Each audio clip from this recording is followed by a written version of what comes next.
আসসালামু আলাইকুম রহমতুল্লাহি ওয়া বারাকাতুহু।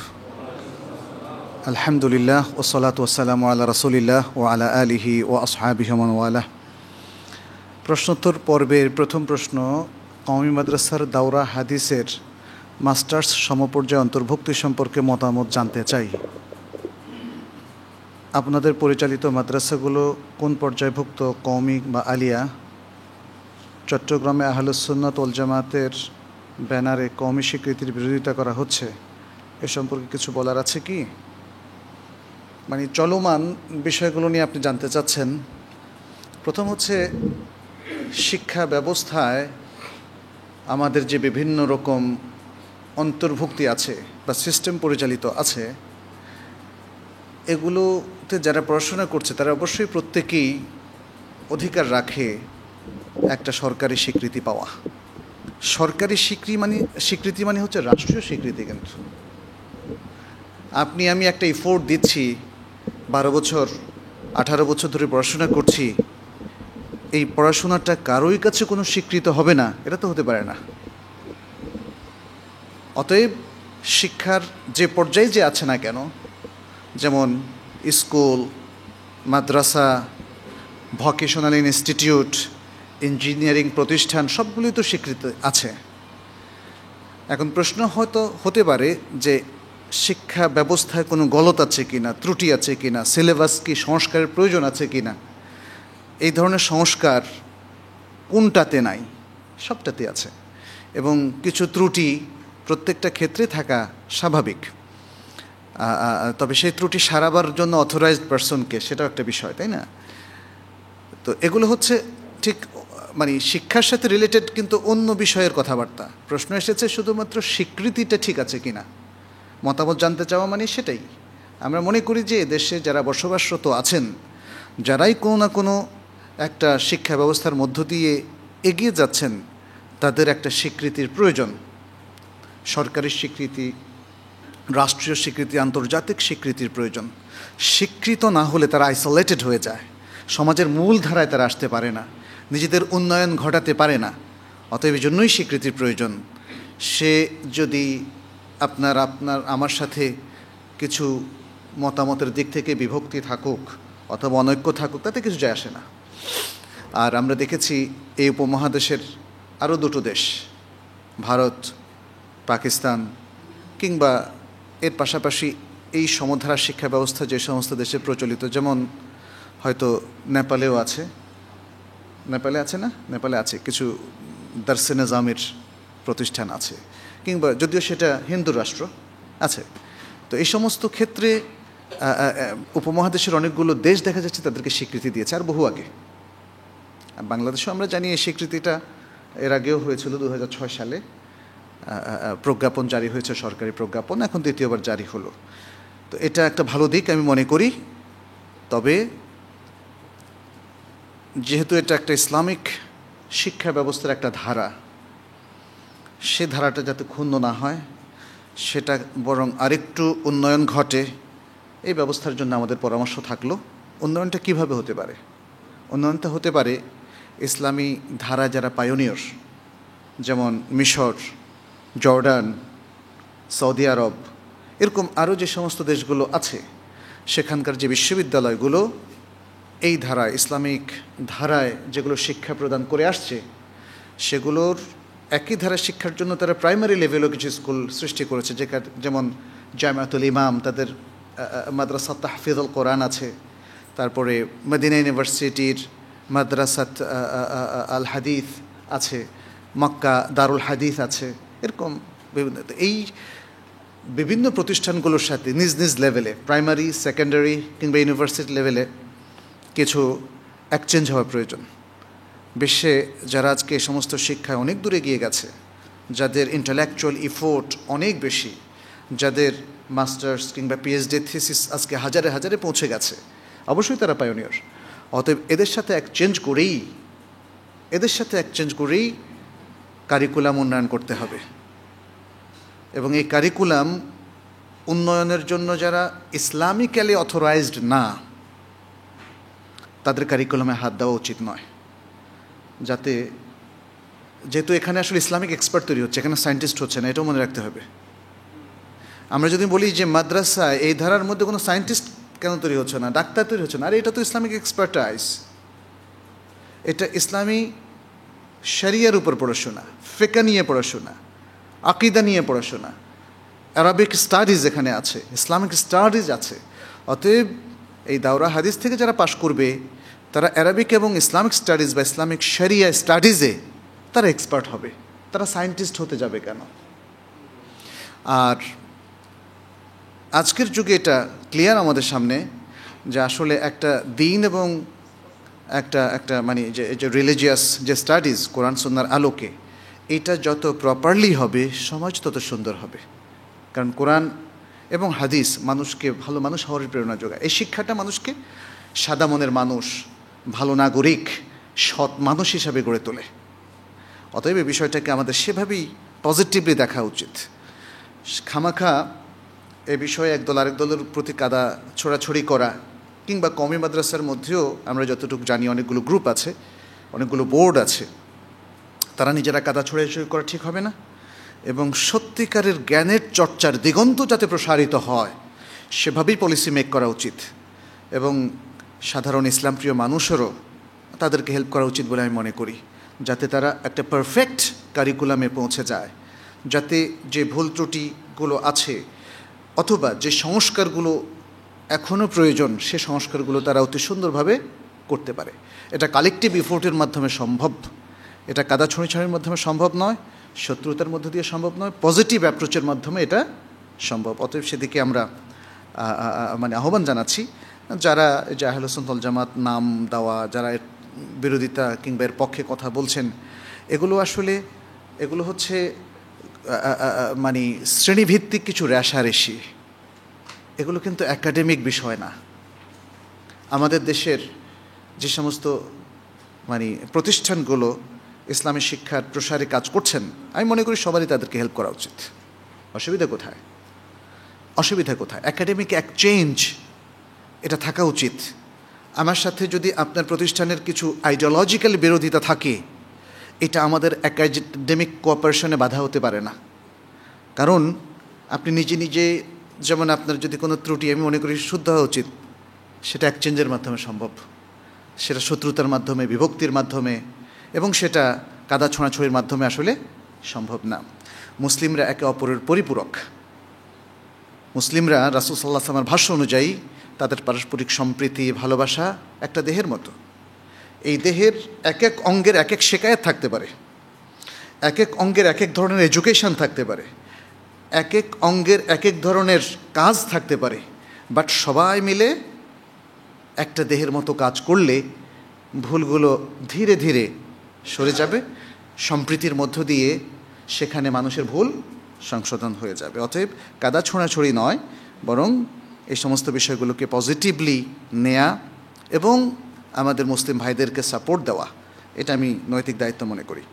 আল্লাহ সুবহানাহু ওয়া তাআলার ইলম সম্পর্কিত জ্ঞানের বইয়ের উল্লেখ করবেন কি? তাকদীর বিষয়ও যে বইগুলো আছে সেখানে আল্লাহর ইলমের কিছু বিষয় আছে। কারণ তাকদীরের 4টা স্তরের মধ্যে একটা হচ্ছে আল্লাহর ইলম, মানে তাকদীরের 4টে স্তর কি? প্রথমত হচ্ছে যে আল্লাহ সব কিছু জানেন। দ্বিতীয় হচ্ছে তিনি যা জানেন তা লিখে রেখেছেন, যা জানেন তা লিখে রেখেছেন। এরপরের স্তর হচ্ছে মাশিয়াত, যা লিখে রেখেছেন তা চান, তিনি হওয়াটা চান। এবং মাশিয়াতের পরবর্তী স্তরটা হচ্ছে খালক বা ক্রিয়েশন, সৃষ্টি। তিনি যা জানেন, যা লিখে রেখেছেন, যা হওয়ার চান, তাহলে কুন ফায়াকুন বলেন, তিনি বলেন কুন, তখন হয়ে যায়, কুন বলেন তখন হয়ে যায়। এটা হচ্ছে ক্রিয়েশন, লাস্ট পর্যায়ে। এই সবটা মিলে তাকদীর। তাহলে এর প্রথম পর্যায়টাই হচ্ছে ইলম। তো অতএব সেখানে আল্লাহর ইলম নিয়ে কিছু কথাবার্তা আছে। আর আল্লাহর ইলম নিয়ে সবচেয়ে কথাবার্তা তো বলেছে কোরআন। আলিমুম বিযাতিস সুদূর, অন্তর্যামী, যেটাকে আমরা বলি আলিমুম বিযাতিস সুদূর। আল্লাহ সব কিছু জানেন। আল্লাহ আপনার প্রকাশ্যটাও জানেন, অপ্রকাশ্যটাও জানেন। গাছের একটা পাতা ঝরলেও আল্লাহ সেটা জানেন। এভাবে আল কোরআনে ইলম দিয়ে আপনি একটু সার্চ করে দেখেন, ইলমের আয়াতগুলো অনেক অনেক। সেখানে আপনি অনেক কিছু জানতে পারবেন। বাথরুমে অজু করার সময় বিসমিল্লাহ বলা যাবে কি না? যাবে। বাথরুমে যেটা যাবে না সেটা হচ্ছে টয়লেটে বসে, কমোডে বসে করবেন না। কিন্তু যখন আপনি কমোড থেকে উঠে এসে বেসিনের সামনে অজুতে দাঁড়াবেন তখন বিসমিল্লাহ বলেন। তবে এক্ষেত্রে আমরা অনেকবারই বলেছি, আমাদের রেকমেন্ডেশন হচ্ছে একটা আড়াল করে দেন না, সে দেখি ছোট্ট একটা আয়না দিয়ে দেন। ছোট বাথরুম হলে এই আয়নাটা, পাতলা একটা আয়না দিয়ে দেন, একটু গাঢ়, মানে ট্রান্সপারেন্ট আয়না না দিয়ে একটু গাঢ় আয়না দেন, যাতে এ পাশে একটা ও পাশে একদম ক্লিয়ারলি দেখা না যায়। অথবা প্লাস্টিকের বাথরুমের পর্দা পাওয়া যায়, একটা পাইপ দিয়ে আপনি সেটা করতে পারেন। একদম মাটির সাথে, ফ্লোরের সাথে মিশবে না, একটু আধা বিঘত বা 1 হাত পরিমাণ উপরে থাকলে অসুবিধা নেই। তাতে করে একটা টয়লেট আলাদা হয়ে যাচ্ছে, অজুর জায়গাটা আলাদা হয়ে যাচ্ছে। এটা ইসলামের আসল দৃষ্টিভঙ্গি। টয়লেটটা হচ্ছে একটা নোংরা জায়গা, যেখানে খুব নোংরা টয়লেট হলে সেটা জিনেরও আবাসস্থল হতে পারে। এই জন্য টয়লেটে কিন্তু আপনি পড়বেন আউযু বিল্লাহি মিনাল খুবুথি ওয়াল খাবায়েথ। এবং অনেকের ব্যাখ্যা অনুযায়ী খুবুথ খাবায়েথ বলতে এখানে জিনকে বোঝানো হচ্ছে। এরকম অনেক ঘটনা আমরা সৌদি আরবে শুনেছি, যেগুলো খুব আইসোলেটেড টয়লেট, মরুভূমিতে অনেক ঘটনা শুনেছি। সত্য মিথ্যা জানি না, তাহকিক করা হয়নি, তবে অসম্ভব নয়। তাহলে টয়লেটকে অজুর জায়গা থেকে একটু আলাদা করা, এটা ইসলামিক দৃষ্টিভঙ্গি, অতএব সেটা আপনারা করতে পারেন। এখন আমাদের যে কনস্ট্রাকশন কাজ, ইঞ্জিনিয়াররা কিন্তু একসাথে করে দিচ্ছে।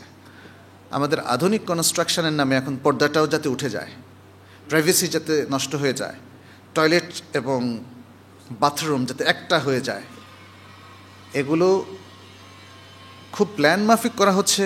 আমার সেটা এখনও মনে হয় না, কারণ যখন জিজ্ঞেস করি তো বলে যে না, আমরা ধর্মর মানে দৃষ্টিভঙ্গি নষ্ট করার জন্য এটা করছি না, এমনি হয়ে গেছে। তাইলে কি, তাহলে কোন তরিকায় হলো? কারণ এটা ওয়েস্টার্ন মানে কি বলে যে যে দৃষ্টিভঙ্গি অথবা তাদের যে ভৌত অবকাঠামো আছে, বিল্ডিংয়ের যে ডিজাইনগুলো, তাই না, সেগুলোকে অনুসরণ করার কারণে এটা হয়েছে।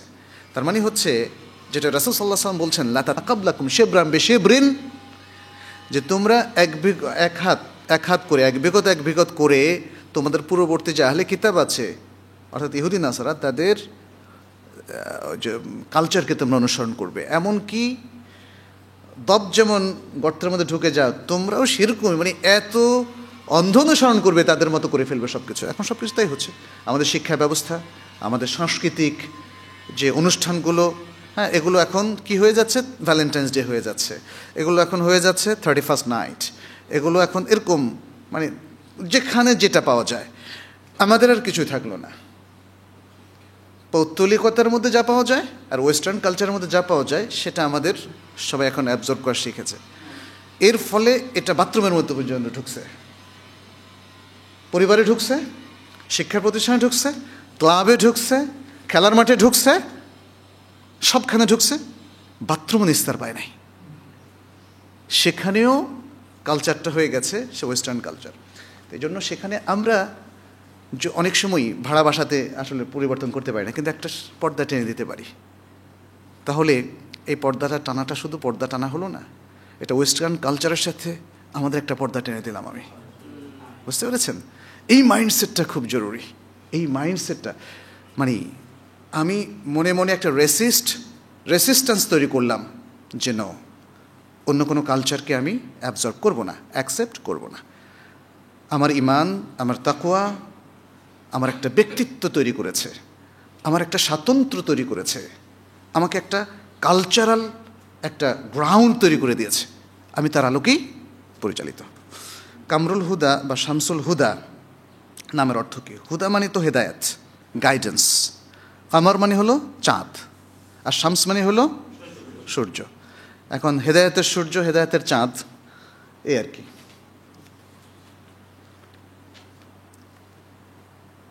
নামগুলো কতটা যৌক্তিক, সেটা হয়তো প্রশ্ন আসতে পারে। তবে এই নামগুলো একদম মানে রাখাই যাবে না এমন বলা যাবে না, কিন্তু নামের মধ্যে সবচেয়ে শ্রেষ্ঠ হচ্ছে যেটা রাসূল সাল্লাল্লাহু আলাইহি ওয়াসাল্লাম বলে দিয়েছেন, আল্লাহর নামের সাথে বান্দার রিলেশন তৈরি হয় এমন নামগুলো ভালো। আমাতুল্লাহ মেয়েদের ক্ষেত্রে, আব্দুল্লাহ, আব্দুর রহমান ছেলেদের ক্ষেত্রে, এগুলো সবচেয়ে শ্রেষ্ঠ নাম। আর এরপর পর্যায়ে আসতে পারে সেই নামগুলো যেগুলোর একটা ভালো নাম আছে, ভালো অর্থ আছে, অথবা নবী আম্বিয়াদের নাম, অথবা সাহাবাদের সেই নামগুলো যেগুলো রাসূল সাল্লাল্লাহু আলাইহি সাল্লাম স্বীকৃতি দিয়েছেন। কারণ সাহাবাদের অনেকের নাম রাসূল সাল্লাল্লাহু আলাইহি সাল্লাম পাল্টে দিয়েছেন না, যে নামগুলোর মধ্যে একটু সমস্যা ছিল সেগুলো পাল্টে দিয়েছেন। তাহলে পাল্টে দেওয়ার পরের নাম, আবার অনেক সাহাবার নাম আগে থেকে ঠিক ছিল, তাকে পাল্টে দিতে হয়নি, সে নামগুলো রাখা যেতে পারে। আর এছাড়া সভ্য, সুন্দর, শালীন, অর্থবোধক যে কোনো নাম হতে পারে, বুদ্ধিমান যেমন লাবিব হতে পারে, কোনো অসুবিধা নেই। তারপর কিন্তু আপনি যদি নাসি লেখেন, নাসি, হ্যাঁ নাসি, যে ভুলে যায়, তো এটা অর্থের দিক থেকে ঠিক হলো না তো। নেসিয়ান থেকে নাসি, হ্যাঁ। তো আবার নাসের ঠিক আছে, সাহায্যকারী। আন্নাসের রাখা যাবে না, আন্নাসের তো আল্লাহ, নাসের, হ্যাঁ, এটা ইত্যাদি। দুনিয়াবি দুশ্চিন্তা পেরেশানি থেকে মুক্তির উপায় কি? আপনি সব ধরনের অ্যাডিকশন এবং স্ট্রেস থেকে নিজেকে মুক্ত করবেন। দুনিয়ার স্ট্রেস থেকে মুক্ত হলে পেরেশানি চলে যাবে। তাহলে কীভাবে মুক্ত হবে? আল্লাহ অভিমুখী হবেন, আল্লাহর অভিমুখী হবেন। আল্লাহ অভিমুখী হওয়া ছাড়া দুনিয়ার কোনো মানুষ দুনিয়ার স্ট্রেস থেকে অথবা স্ট্রেসফুল লাইফ থেকে মুক্তি পাবে না। যত বেশি দুনিয়াদার হবেন তত পেরেশানির মধ্যে পড়বেন, এটা হচ্ছে কমন রুল। দুনিয়ার আকর্ষণ থেকে নিজেকে যত মুক্ত করবেন তত পেরেশানি মুক্ত হবেন। ব্যাস, আপনি দুনিয়ার আকর্ষণে বোধ হয়ে আছেন আর সারাক্ষণ খালি সুবহানাল্লাহ আল্লাহু আকবার পড়তেছেন, কাজ হবে না, কাজ হবে না, বিকজ ওটা সিস্টেম না। দোয়া পড়েই অথচ কাজ করছেন পেরেশানির, এই দোয়াতে কোনো লাভ হবে না, বুঝতে পেরেছেন? আল্লাহর দুটো মেথড আছে, এক হচ্ছে দোয়া এবং দ্বিতীয় হচ্ছে, এবং সেটাই বেশি ইম্পর্টেন্ট, সেটা হচ্ছে আল্লাহর প্রেসক্রাইবড ওয়েটা ফলো করতে হবে। What is the prescription of Allah, the prescription of Rasulullah সাল্লাল্লাহু আলাইহি সাল্লাম। ডাক্তার প্রেসক্রিপশন দেয়, ওটা তো খুব ভালো করে মানেন। রাসূলুল্লাহ সাল্লাল্লাহু আলাইহি সাল্লাম প্রেসক্রিপশন মানেন না কেন? প্রেসক্রিপশন দিচ্ছেন না আমাদের প্রত্যেককে, আল্লাহর প্রেসক্রিপশন মানেন না কেন? সোজাসুজি কথা, দোয়াটা হচ্ছে আমাদের জন্য সাপোর্টিং এফোর্ট, আর যেটা মানতে হবে সেটা হলো প্রেসক্রিপশন। একটা রোগ হলে যখন ঔষধটা খুব জরুরি হয়ে যায়, অ্যান্টিবায়োটিক প্লাস আরও অন্যান্য জরুরি ঔষধগুলো, সেটা হলো মূল, পথ্যটা হলো সাপোর্টিং। আপনি বললেন ওষুধই খাবো না, পথ্য দিয়ে সারবো, তখন সব রোগ পথ্য দিয়ে সারে না। এই জন্য সব পেরেশানি দোয়া দিয়ে যাবে না। জি, ও মাগরিবের আজান ও জামাত শুরুর মাঝে হাদিস পড়ে শোনানো হয় কোনো কোনো মসজিদে, এটা কি ঠিক? আচ্ছা, মাগরিবের আজান ও জামাত শুরুর পরে হাদিস পড়ার জন্য আসলে সবচেয়ে বেস্ট হচ্ছে আসরের সালাত এবং ফজর সালাত কিংবা এশার সালাত, এই তিনটা বেস্ট। কারণ বিশেষ করে ফজর পরে আর কোনো নামাজ নেই, এই জন্য আমরা বেস্ট পড়ছি। কারণ আপনাকে তো আসলে ম্যানেজারিয়াল মানে প্রবলেম, সুবিধা অসুবিধাগুলো দেখতে হবে। সবচেয়ে সুবিধা হচ্ছে ফজরের পরে, তারপরে আসরের পরে, আর তারপরে এশার পরে। কারণ এশারে অনেকেই এশার পরে রাতের নামাজের জন্য বাকি নামাজগুলো লেট করেন, তাহলে পরেও শোনা যেতে পারে। আর জোহরের পরে যেহেতু সুন্নাহ আছে, এই জন্য মানে যদি কোনো শাইখের কোনো লেকচারের ব্যবস্থা করা হয় তাহলে ভিন্ন কথা। আদারওয়াইজ জোহরের পরে, এরপরে মানুষ ব্যস্ত থাকে, ওয়ার্কের থাকে, পড়াশোনায় থাকে, সেরকম সময় হয় না। আর আরেকটা হচ্ছে মাগরিব, মাগরিবের পরে টাইমটা এমনি শর্ট, মাগরিবের টাইমটাও শর্ট, আজানের পরে তেমন কোনো টাইম থাকে না। আজানের পরে হয়তো 4-5 মিনিট, 6 মিনিট, 10 মিনিট পর্যন্ত টাইম দেওয়া যায় সর্বোচ্চ, যে কোনো সিজনে, ইভেন রমজানেও। রমজানে আমাদের বাংলাদেশে এখন দেখতে পাচ্ছি আধা ঘন্টা পরে মাগরিব নামাজ হয়। এটা একটা ইউনিক একটা সিস্টেম চালু হয়েছে, জানি না। একটা সময় আমি ছোটো সময় দেখেছি মাগরিবের পরে 1 মিনিটও সময় দেওয়া হতো না। এমনকি যিনি আজান দিতেন উনি ওই আজানের সময়ে একটা খেজুর খেয়ে রোজা ভেঙে তারপর আজান দিতেন। এরপরে আর 1 মিনিটের সময় উনি বলছেন না, খাওয়াটাও পরে, মুসল্লিরাও খাওয়াটাও পরে। কেমনে কেমনে তার রোজা ভাঙতো আল্লাহ ভালো জানে, বা অনেকে ভাবতো যে নামাজের পরে রোজা ভাঙব, এরকম এতটা কড়াকড়ি ছিল। আর এখন আমাদের হাজী সাহেবরা মক্কা মদিনা যাওয়ার পরে দেখা যাচ্ছে যে সেখানে সময় দেয়, তাহলে আমরাও সময় দিই।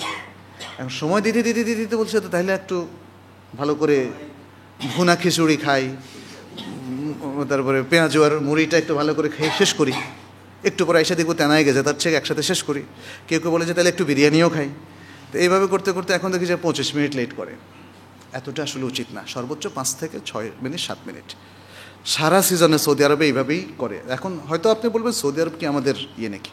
তো কথা হচ্ছে যে আপনি যে এত গ্যাপ দিচ্ছেন, আগে দিতেন না এখন দিলেন, সৌদি আরবকে দেখে দিতেছেন, কিন্তু সৌদি আরব তো 25 মিনিট দেয় না। তাছাড়া গ্যাপ একটু দেওয়াটা তো ভালো, গ্যাপ একটু দেওয়ার দলিল আছে। দলিলটা কি? দলিল হচ্ছে রাসূল সাল্লাল্লাহু আলাইহি ওয়াসাল্লামের হাদিস, যেটা বুখারী মুসলিমে পাওয়া যায়, যে বাইনা কুল্লি আযানাইন সালাহ, ইকামত এবং আযানের মাঝখানে সালাত পড়ার অপশন আছে। 3 বার রাসূল সাল্লাল্লাহু আলাইহি ওয়াসাল্লামের বলার পরে তিনি বললেন লেমান শাআ, যে চায়।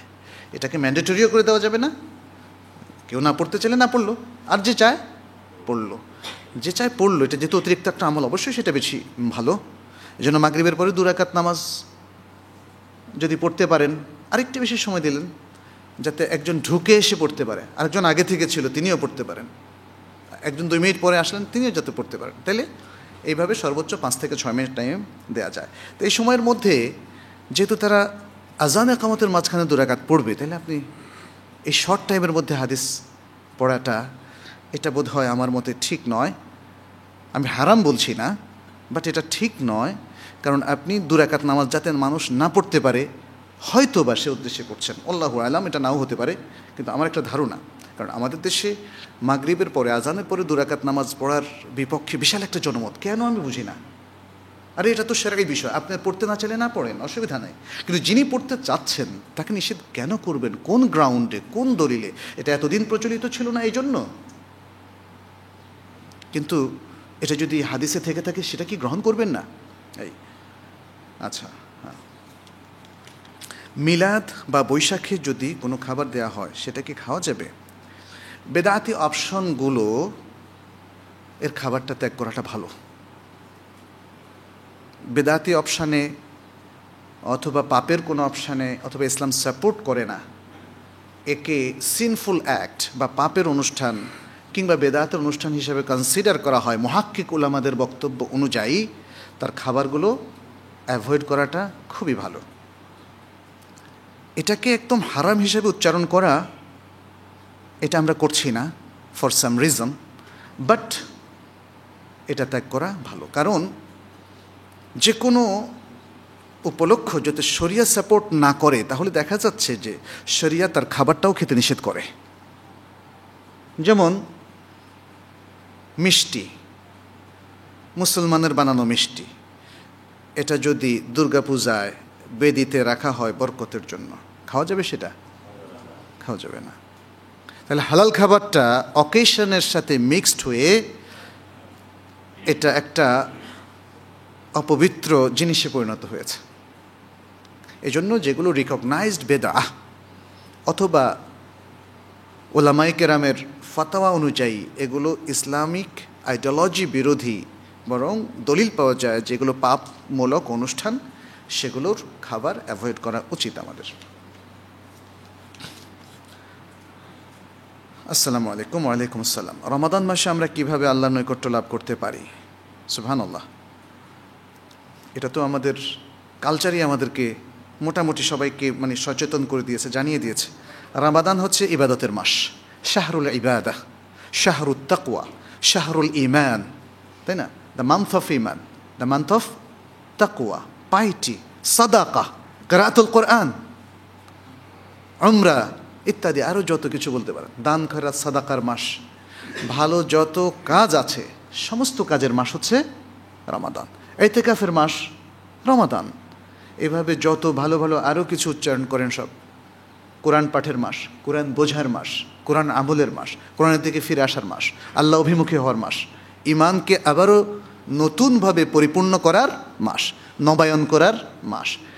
অতএব আপনি যদি ঠিক এই মাইন্ডসেটটা করে নেন, পেয়ে গেলাম একটা সুযোগ টু রিনিউ মাই ইমান, তাকওয়া এবং সমস্ত ভালো ভালো কাজ।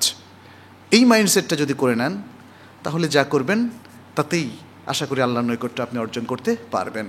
আর রমাদানকে যদি আপনি একটা মুসলিমদের আনন্দ উল্লাসের মাস হিসাবে কনসিডার করেন, যেমন একটা ঈদ আছে সামনে, খালি সারাদিন বিভিন্ন ফ্যাশনেবল দোকানগুলোতে যান, কি কিনবেন, কারে কি দিবেন, কারে কি গিফট করবেন, মোটামুটি কাকে কাকে খুশি করলে আপনার অফিসেও সুবিধা হবে তার জন্য গিফট কিনলেন, এসব কিছু বউ ছেলে মেয়েদের জন্য এই চিন্তাই আপনার কেটে গেল।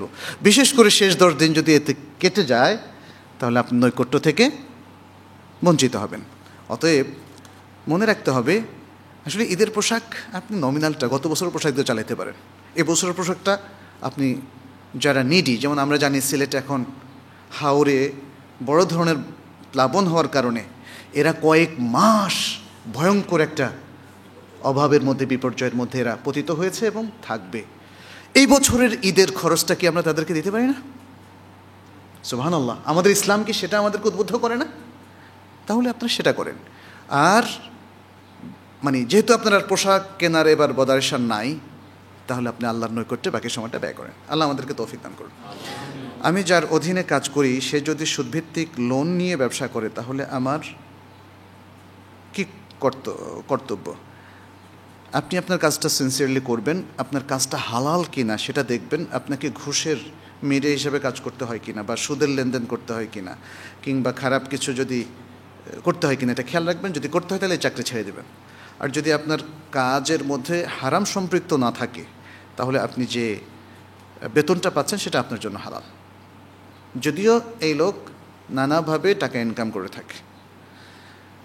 এই লোক মানে আপনার বৈধ চাকরি, আপনার বৈধ প্র্যাকটিস এই টাকাটাকে পিওর করে ফেলেছে আপনার জন্য। টাকা পিওর হয় এক ব্যক্তি থেকে আরেক ব্যক্তির হাতে হস্তান্তর হওয়ার মধ্য দিয়ে টাকার বিধান পাল্টায়, জিনিসের বিধান পাল্টায়। এটার প্রমাণ কি? রাসূলুল্লাহ সাল্লাল্লাহু আলাইহি সাল্লাম বলেছিলেন ওই যে সাদাকার গোশের সম্পর্কে, লাকে সাদাকা ওয়ালানা হাদিয়া, তোমার জন্য সাদাকা বাট এটা আমার জন্য গিফট, হাদিয়া। কারণ এটা এখন আমার সামনে এসেছে আর আমার জন্য সাদাকা হারাম, সুতরাং এখানে একটা ট্রান্সফরমেশন হয়েছে ব্যক্তিভেদে। এইটা তোমার জন্য সাদাকা, কারণ এটা তোমাকে সাদাকা হিসেবে দেওয়া হয়েছিল। Now you are the owner of this. ওনারশিপের অর্জনের পরে এখন তুমি আমাকে দিচ্ছ, তোমার মালিকানার পরে আমাকে যখন দিচ্ছ তাহলে এটা হাদিয়া, কারণ তুমি তো আমাকে সাদাকা হিসেবে দিচ্ছ না। আর তুমি জানো আমার জন্য সাদাকা গ্রহণ করা জায়েজ নাই। তাহলে মালিক যখন রেভিনিউ পেল সুদ থেকে, এটা তার জন্য হারাম অর্জন। কিন্তু সে যখন তার দারোয়ানকে, তার ড্রাইভারকে, তার অন্য অন্য অ্যাকাউন্ট্যান্টকে বেতন দেয়, তখন ওই সুদের পাপটা অ্যাকাউন্ট্যান্ট, দারোয়ান, ড্রাইভার, অন্য অফিসারের উপরে বর্তাবে না। এবং যুক্ত সেটাই বলে। কোনো পরিস্থিতিতে, যেমন সরকারের কঠোরতার কারণে অতিরিক্ত যাচাই বাছাইয়ের দরুন যদি চাকরি পেতে হলে দাড়ি ছাঁটাই করতে হয়, তবে তা জায়েজ হবে কি না? যদিও পরিস্থিতির কারণে বিভিন্নভাবে জানা যায় দাড়ি রাখলে উচ্চপদস্থ অনেক নিয়োগে বাধা আসতে পারে। দাড়ি হচ্ছে ইসলামের অত্যন্ত গুরুত্বপূর্ণ একটা সিম্বল, একটা প্রতীক, একটা আমল। এটাকে শুধু দুনিয়ার ছোট স্বার্থে আপনি কামিয়ে ফেলবেন, এটা ইসলামে পারমিটেড না। যে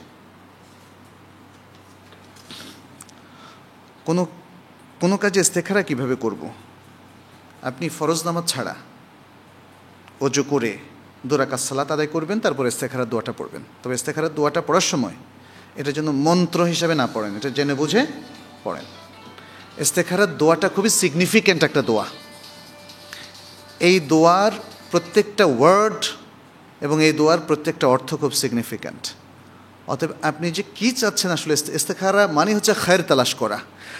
খায়েশ তালাশ করার যে ভাষ্যটা এখানে হাদিসে আমাদেরকে শিখিয়ে দেওয়া হয়েছে, এটা খুব ইম্পর্টেন্ট। অতএব সে ভাষ্যটা আপনারা একটু অর্থটা জেনে নেবেন, এটা হিসনুল মুসলিমের মধ্যে আছে, জেনে নিয়ে তারপর ইস্তেখারা করবেন, তখন এটা খুব সিগনিফিক্যান্ট হবে। আদারওয়াইজ আপনি মন্ত্রের মতো পড়লে তো আসলে হবে না। আমি আপনার কাছে বললাম অ্যাবেডারের রোডে রড়ব, আপনি কি বুঝলেন? এটা ঠিক যে আল্লাহ হয়তো বুঝতেছেন, আল্লাহ বুঝতেছেন, সেটা আমরা বলবো যদি আপনার উচ্চারণটা শুদ্ধ হয়। কিন্তু অনেকটা তো এরকমই, আমি কি চাইলাম আমিই জানি না। আল্লাহ দয়াশীল, অবশ্যই তিনি যদি আপনার পড়াটা শুদ্ধ হয় তারা, কিন্তু আসলে পড়াটা শুধু ওর গ্যারান্টিকে দেবে। আমরা দেখি যে যারা আরবি ভালো করে জানেন না তাদের আরবি উচ্চারণের কিন্তু অনেক ফল থাকে। তাহলে অন্তত পক্ষে মন থেকে অর্থটা জানা থাকলে আল্লাহ কিন্তু অর্থটার দিকেই বেশি তাকাবেন। এরপরেও আমরা বলবো যে শুদ্ধ কোনো হাদিসের দোয়া বা কোরআনের দোয়া যদি আপনি ভুল উচ্চারণও পড়েন তবু আশা করা যায় আল্লাহ কবুল করবেন।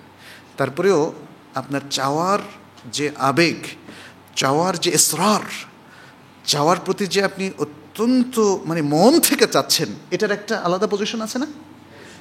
এটা তৈরি হবে অর্থটা জানলে, আর এটা তৈরি হবে না অর্থ জানলে। একটা রিচুয়ালের মতো আনুষ্ঠানিকভাবে আপনি ইস্তেখারা করে ফেললেন, এটার একটা মর্যাদা।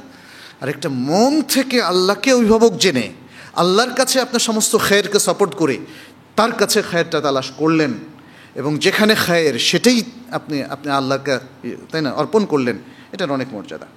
ইসলামী গজল ও ছোট ছোট ইসলামী ভিডিওতে হালকা বাজনা বা ব্যাকগ্রাউন্ড মিউজিক ব্যবহার করা কি বৈধ?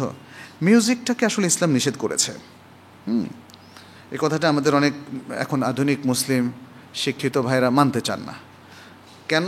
কারণ ইবনে হাজাম এবং আরও কয়েকজন সমকালীন স্কলার এটাকে জায়েজ বলেছে, কিন্তু লক্ষ লক্ষ স্কলার যেটাকে হারাম বলেছে ওইটা আর আবার ওনাদের নাই। ওনাকে পাইছি একটা মত তো পাইছি। হ্যাঁ, আসলে বুখারীর হাদিস সহ অন্যান্য গুরুত্বপূর্ণ অনেকগুলো হাদিসে আছে মাআজেফ সম্পর্কিত যত হাদিসগুলো, বাজনা মিউজিক সব হারাম করা হয়েছে। আমাদের কাছে এখন তো হাদিসের চাইতে সায়েন্টিফিক গবেষণা বা জার্নালের আর্টিকেল অনেক দেখা যাচ্ছে প্রভাবশালী। যখন দেখা যায় আমেরিকান কোনো জার্নালে আসে যে যারা মিউজিক খুব আস্তে শুনলো, যেটা দেখা যায় অনেক রেস্টুরেন্টে বাজায় তাই না, খুব আস্তে করে, আবার একটু জোরে, আবার অনেক মনে যেন শব্দ ভেঙে খান খান। এই যে মাঝে মাঝে দেখি যে বাসে করে কিছু ব্যান্ড পার্টি যায়, মনে যেন সব কিছু কাঁপছে, আমরাও কাঁপছি, এরকম এত ভয়ঙ্কর আওয়াজ, এটা শব্দ দূষণ হয়। যাই হোক, তো মানে এই যেই সিস্টেমে আপনি করেন না কেন হুকুম পাল্টাবে না। প্রচণ্ড আওয়াজ দিয়ে করলে এখানে আরও কয়েকটা অকল্যাণ, সমাজের ক্ষতি, শব্দ দূষণের ক্ষতি ইত্যাদি অনেকগুলো ক্ষতি আপনি করছেন। মানুষের কারো রোগীর ক্ষতি করছেন, কারো ঘুমের ক্ষতি করছেন। প্লাস মিউজিক আপনি যেভাবে শুনেন না কেন, ওই জার্নালে বলা হয়েছে, আমেরিকান একটা জার্নালে, যে ব্রেনের যে ক্রিয়েটিভ সেলগুলো আছে এগুলোকে ড্যামেজ করে দেয়। এখন দেখা যায় যে আমি ভাবলাম তাহলে তো আমার তো ড্যামেজ হয়ে যাবে, এই ভয়ে আমরা হয়তো মিউজিক শোনা বন্ধ করতে পারি। কিন্তু আল্লাহ রাসূল যে নিষেধ করেছেন, মনে রাখবেন আল্লাহ এবং তার রাসূল সাল্লাল্লাহু আলাইহি সাল্লাম যে কাজে নিষেধ করেছেন তার মধ্যেই কল্যাণ আছে। আপনি সায়েন্স দিয়ে সেটা এক্সপ্লোর করতে পারেন আর না পারেন তাতে কিছু যায় আসে না, জানলে ভালো, না জানলেও কিছু যায় আসে না। অতএব সেটা বাদ দিতে হবে। দাবা, লুডু ও মোবাইলে বিভিন্ন গেমস খেলাকে বৈধ? ইসলাম সেই সমস্ত খেলাগুলোকে জায়েজ বলেছে যেগুলোর উপকার আছে, যেগুলোর কোনো উপকার নাই সেগুলো আমাদের অ্যাভয়েড করতে হবে। সেটাও প্রকারভেদ আছে, কোনোটা চরম নিষিদ্ধ আবার কোনোটা কম নিষিদ্ধ, মানে নিষিদ্ধতার স্তর আছে। যেমন ভালোর স্তর আছে, খুব ভালো, মোটামুটি ভালো, অল্প ভালো, আছে না? ঠিক আপনার ইয়ের মধ্যেও, নিষিদ্ধতার মধ্যেও সেটা আছে। যেই খেলাগুলো মানুষকে অশালীনভাবে মানে কাজ করতে অভ্যস্ত করে, এটা পাশ্চাত্যে প্রচুর আছে তাই না? অনেক খেলার মধ্যে দেখা যাচ্ছে যে ছেলেরা মেয়েরা স্বল্প বাসনা হয়ে চলে আসে, অল্প পোশাকে পরে সতর ইয়ে করে, সেগুলোর ভয়াবহতা অনেক বেশি। সেগুলো কয়েকটা ব্যাড তাই না? এই খারাপ প্লাস ওই খারাপ প্লাস ওই খারাপ প্লাস অনেকগুলো ভায়োলেশন যত বাড়বে সেটার ভয়াবহতা তত বাড়বে। তো এই জন্য দাবা, লুডু এগুলো যদিও দেখা যাচ্ছে যে আমাদের হয়তো আমরা দেখছি এখানে ভায়োলেশন কম, কিন্তু কথা হচ্ছে যে দাবা লুডু দিয়ে আপনি আসলে কী শেখাচ্ছেন? আর মুসলিমদেরকে আল্লাহ এবং তার রাসূল সাল্লাল্লাহু আলাইহি ওয়াসাল্লাম সবচেয়ে বেশি কনসিকুয়েন্সের দিকে খেয়াল রাখতে বলেছে। একটা যে কোনো জিনিসের পরিণামটা কি? দাবা, লুডুতে দেখবেন যে সাপে খেয়ে ফেলে, অথবা অনেক সময় বাচ্চাদের দেখলাম যে মানুষের ছবিও আছে তাই না, সেখানে আরও নতুন নতুন কী যেন বের হয়েছে দেখলাম ইত্যাদি।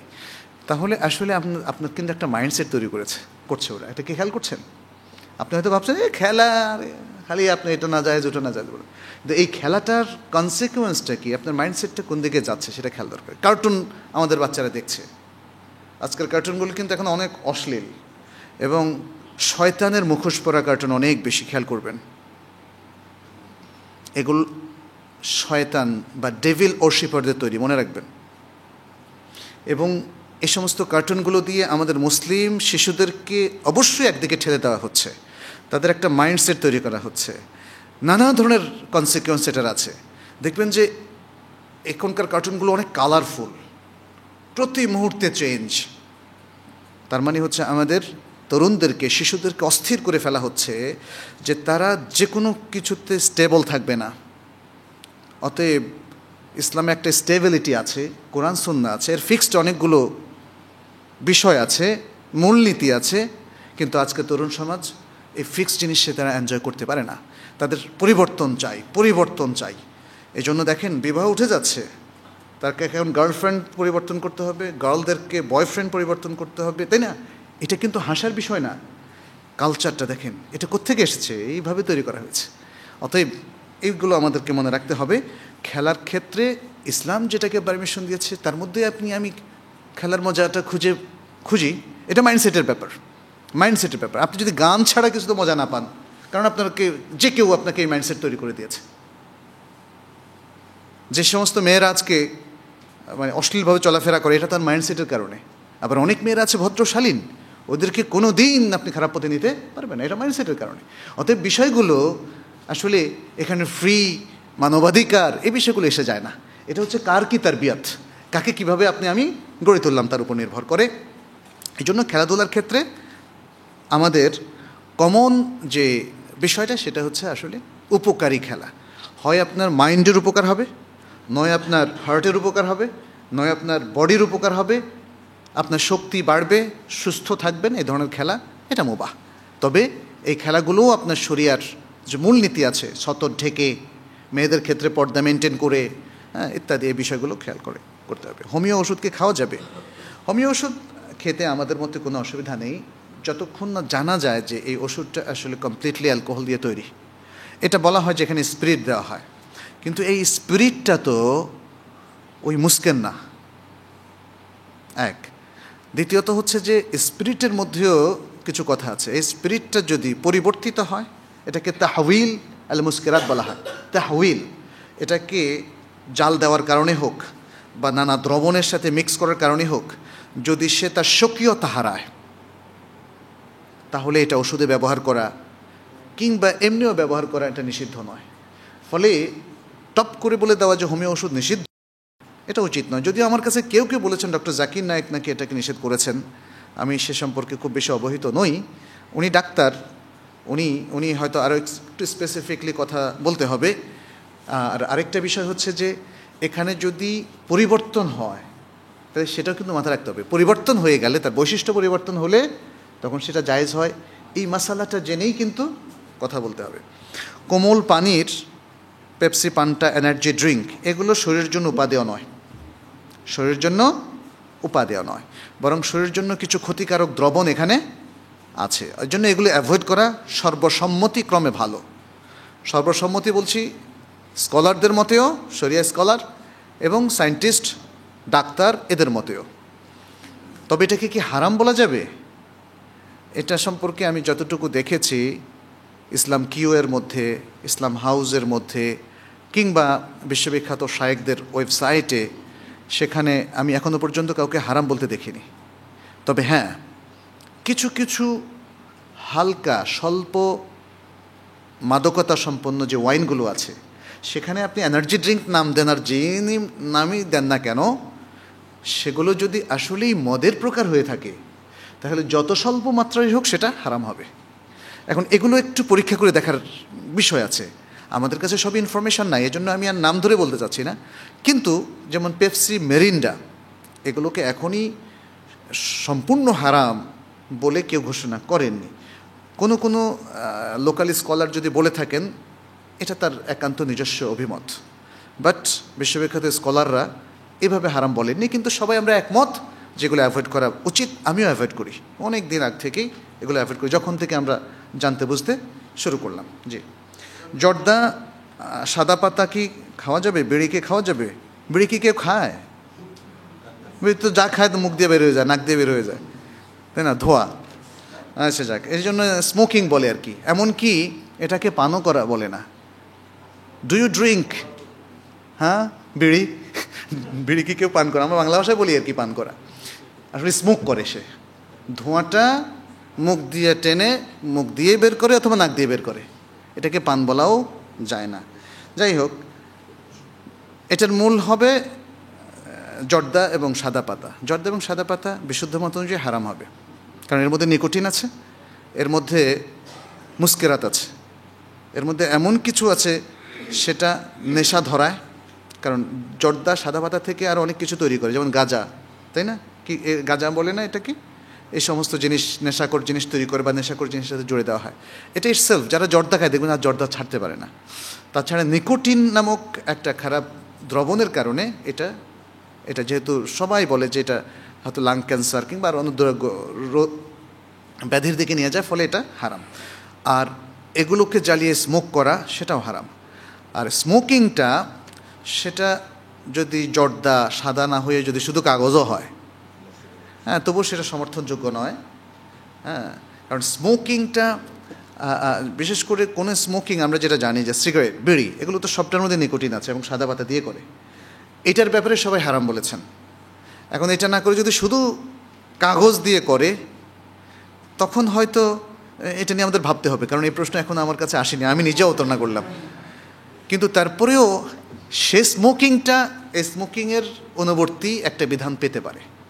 যদি জর্দা সাদা পাতা তৈরি স্মোকিংটা হারাম হয়, তাহলে অন্যগুলোকেও আমরা হারাম বলবো। এজন্য যে কে কোনটা দিয়ে করছে সেটা আমরা কিভাবে জানি, যদিও ওটা হয়তো অনেক কম ক্ষতিকারক হতে পারে ইত্যাদি। আচ্ছা, একটু সংক্ষেপ করি না। MLM বা ডিরেক্ট সেলিং মার্কেটিং বিজনেস সম্পর্কে, এটা তো ডিরেক্ট সেলিং না, এটা হচ্ছে মাল্টিলেভেল মার্কেটিং। আপনি ডিরেক্ট সেলিং মার্কেটিং বিজনেস বলছেন কেন? MLM হচ্ছে মাল্টিলেভেল মার্কেটিং, যেটা চাতুরতায় ভরা, ধোঁকাবাজিতে ভরা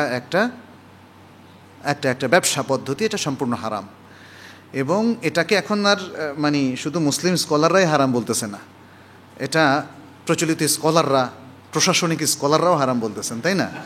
যে কারণে দেখা যাচ্ছে যে ডেস্টিনি, ইউনিপে টু ইউ, এগুলোকে দুর্নীতিবাজ প্রতিষ্ঠান হিসেবে চিহ্নিত করা হয়েছে এবং এগুলোর সমস্ত সম্পত্তি ক্রোক করা হয়েছে ইত্যাদি ইত্যাদি আরও অনেক বিষয়। কারণ এরা অলরেডি পুরো জাতিকে ধোঁকা দিয়েছে। এরা গাছ লাগানোর কথা বলেছে, এই করেছে, সে করেছে, ডান হাত বাম হাতে তারা বিভিন্ন নানা রকম তৈরি করেছে। হ্যাঁ, অতএব এটা সম্পূর্ণ হারাম। এই ব্যাপারে অনেকগুলো আর্টিকেল আপনি ইউটিউবে পাবেন, ইসলাম হাউসেও পাবেন। যদিও যারা এটাকে জায়েজ বলছে তারা নানা যুক্তি দেয়, আসলে কোনো যুক্তি এখানে খাটবে না। হ্যাঁ, খুতবার আগে আজান কি শুধু ইমামের সামনে দাঁড়িয়ে দিতে হবে নাকি বাইরে থেকে দেওয়া যাবে? না, ইমামের সামনে দাঁড়িয়ে থেকে দেওয়াটা জরুরি না তো, এটা সে তার স্বাভাবিক জায়গাতে দিতে পারে, অন্য জায়গা থেকেও দিতে পারে। সফর অবস্থায় বেতের সালাত কি না পড়লে গুনাহ হবে? বিতের সালাহ সম্পর্কে দুটো অভিমত আছে। একটা অভিমতে ইমাম আবু হানিফা রাহমাহুল্লাহ এবং তার অনুসারী অনেক ওলামাদের মতে এটা ওয়াজিব। আর জমহুরের মতে, এবং এই জমহুরের মধ্যে আছেন ইমাম মুহাম্মদ এবং ইমাম আবু ইউসুফ, তার ইমাম ইবনে আবিল আজ্জ আল হানাফি রাহমাহুল্লাহ, এদের মতে বেতের সালাতটা সুন্নাতে মুআক্কাদা, সুন্নাহ। তো যেটা ওয়াজিব নয়, ফরজ নয়, সেটা তরক করলে উলামাদের সর্বসম্মতিক্রমে পাপ হবে না, তবে সে অনেক বড় সওয়াব থেকে বঞ্চিত হবে। রাসূল সাল্লাল্লাহু আলাইহি সাল্লাম কিছু কিছু সুন্নত আমল যেটা তরক করলেও পাপ নাই, একটু বেশি পাবন্দি করতেন, তার মধ্যে বেতের সালাত একটা। তিনি সফর অবস্থায় বেতের পড়তেন। অতএব কনক্লুডিং কথা হলো, সফর অবস্থায় বেতের তরক করলে গুনাহ হবে এটা বলা যাবে না, কারণ জমহুরের এই মতটাই বেশি শক্তিশালী। এটা গুনাহ হবে না, কিন্তু আপনি অনেক বড় একটা সুন্নাত থেকে নিজেকে মাহরুম করলেন, অনেক বড় রিওয়ার্ড থেকে নিজেকে মাহরুম করলেন। তাহাজ্জুদের নামাজের একই রাকাতে একটি সূরার বিভিন্ন আয়াত অথবা একই রাকাতে বিভিন্ন সূরা পাঠ করা যাবে কি? হ্যাঁ, কোনো অসুবিধা নাই, অসুবিধা নেই। আচ্ছা, হায়তোলা অথবা হামি দেওয়ার পরে লা হাওলা ওয়ালা কুওয়াতা এর কোনো সহি দলিল নাই। আসলে হাইতোলার মধ্যে মুখ বন্ধ করতে বলা হয়েছে। হ্যাঁ, মুখ বন্ধ, কারণ কি? কারণ যাতে শয়তান না ঢুকে যায়। শয়তান আসলে সুযোগ খোঁজে। আমরা শয়তান সম্পর্কে অনেক কম পড়াশোনা করেছি। শয়তান যে কি শয়তান, তাই না, এটা আমরা এখনও টের পাই নাই, তাই না? দেখবেন যে মানুষ শয়তানের মধ্যে মানুষ শয়তানের মধ্যে, সে এলাকার প্রভাবশালী লোক হোক, ব্যবসায়ী হোক, সে যেই হোক না, দেখবেন যে তার শয়তানি মানে আপনি কুল কিনারা পাবেন না, বুঝতে পেরেছেন? আর জিন শয়তান তো আরও বড় শয়তান, ও আপনার মধ্যে যত সুযোগ পায় সবটা অ্যাভেল করবে, শয়তান কিছু মিস করে না। এই জন্য আমরা দেখি সমাজে ভালো লোকদের দৌরাত্মের চাইতে মানে প্রভাবের চাইতে শয়তানের দৌরাত্ম অনেক বেশি। যে কোনো সমাজে দেখবেন শয়তানের দৌরাত্ম অনেক বেশি। ভালো লোকগুলো তো একটু গাফেল হয়, একটু বোকা বোকা হয়, ভাবে মানে সে প্রতিযোগিতা করে না কারোর সাথে, সে একটু টাইম নেয়, সে ভাবে ঠিক আছে, মানে একটু সিম্পল লাইফ মেনটেন করে। আর শয়তান দেখবেন যে আপনারা ঠকাবে, ওনাকে ঠকাবে, ইনাকে ঠকাবে, ইনাকে এর 12টা বাজায় দেবে, ওর 12টা, মানে তাই না? দেখবেন যে শয়তানি কাজ করে এলাকায়, যে কোনো এলাকায় দেখবেন মাস্তান কার না ক্ষতি করে। যে দুষ্ট লোকটা সমাজে বসবাস করে, সে যেই পদে থাকুক, সে ব্যবসা করুক, সে প্রশাসনে থাকুক, সে মানে এমনি ফ্রিল্যান্সার হোক, যাই হোক, খুব কম লোকই তার ক্ষতি থেকে বাঁচতে পারে।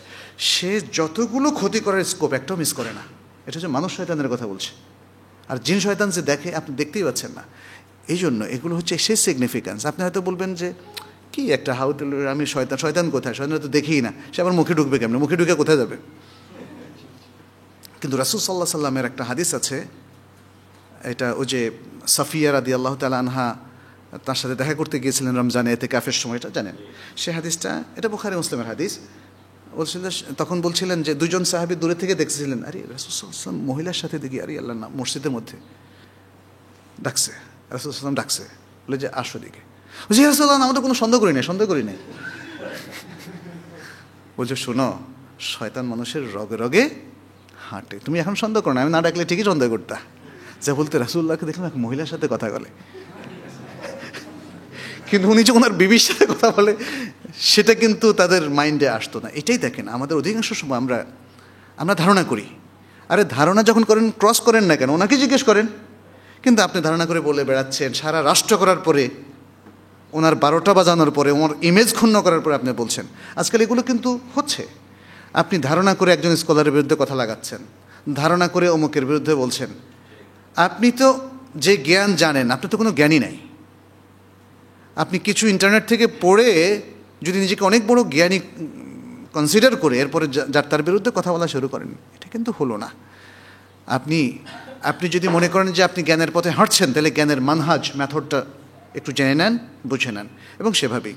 অতএব শয়তানের বিষয়টা নিয়ে আমাদের একটু পড়াশোনা করা উচিত। শয়তান, জিন, এগুলো নিয়ে আমাদের অনেক ভুল ধারণা। তো এগুলো নিয়ে হয়তো এক্সক্লুসিভ আলোচনা হতে পারে যে শয়তান আসলে কতভাবে মানুষকে আক্রান্ত করে, কিভাবে আসে, শয়তান কোথায় থাকে, কিভাবে, এই আর কি।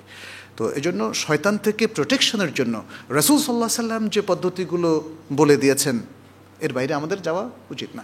শয়তান আমাদেরকে যখন মিসগাইড করে, তখন আউযু বিল্লাহি মিনাশ শাইতানির রাজিম আমরা পড়তে পারি, ইম্মা ইয়ানজাগান্নাকা শাইতানু ফাস্তাইদ বিল্লাহি মিনাশ শাইতানির রাজিম। তাহলে আপনি আউযু বিল্লাহ পড়ার দলিল পাচ্ছেন কোথায়? কোরআনে। শয়তান অ্যাক্সেস করার, শয়তান নানাভাবে আপনাকে আক্রান্ত করার যখনই সুযোগ সৃষ্টি হবে, আপনি আউযু বিল্লাহি মিনাশ শাইতানির রাজিম পড়তে পারেন। লা হাওলার কোনো সহি দলিল নাই। অনেকে মসজিদে ফজরের পরে সূরা হাশরের শেষ অংশ তেলাওয়াত করতে গিয়ে প্রথমে 3 বার আউযু বিল্লাহি বিসমিল আলিম মিনাশ শাইতানির রাজিম, এটা কি সুন্নাহর অন্তর্ভুক্ত কিনা? আসলে এই যে সূরা হাশরের আগে 3 বার, এর কোনো দলিল নাই। এমনি আউযু বিল্লাহি মিনাশ বিসমিল আলিম মিনাশ শাইতানির রাজিম এটা পড়তে অসুবিধা নাই, কিন্তু এটাকে রিচুয়াল করে ফেলা যাবে না। আল্লাহর আমি গুণ কিছু অ্যাড করলাম, এটা যদি অনির্দিষ্টভাবে করা হয় তাহলে জায়েজ, কিন্তু এটাকে যদি নির্দিষ্ট করে ফেলা হয় তাহলে দলিল ছাড়া এটা জায়েজ হবে না। কারণ অনির্দিষ্ট কোনো কাজকে নির্দিষ্ট কোনো রিচুয়াল হিসাবে চালু করলে সেটা কি হবে? বেদাত হবে। বেদাতের উপর তো আপনাদের এখানে অনেক আলোচনা করেছি। অতএব এই জিনিসগুলো খেয়াল রাখতে হবে। একটা ভালো কাজও আনঅথরাইজড ভাবে যদি করা হয় তাহলে সেটা ইসলামে অথরাইজড হবে না। আনঅথরাইজড কাজকে অথরাইজেশন দেয়া যাবে না। এই জন্য আপনাকে মনে রাখতে হবে, যদি কাজটাকে ভ্যালিড রাখতে চান তাহলে অথরাইজড ভাবেই আপনাকে করতে হবে। খুব সলিড কথা, স্পষ্ট কথা। আর তো কোনো ইয়ে নেই আজকে। তাহলে আমরা এখানে, হ্যাঁ, জিন সম্পর্কে একটা আলোচনা আছে, সেখানে ভালো জিন মন্দ জিন বা জিনরা কোথায় থাকে সব কিছু আছে, আপনারা সেটা দেখতে পারেন ইনশাআল্লাহ।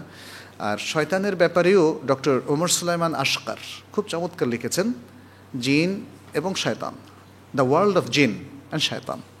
এই বইটা ইংরেজিতেও পাওয়া যাচ্ছে PDF, সেটা আপনারা পড়ে দেখতে পারেন।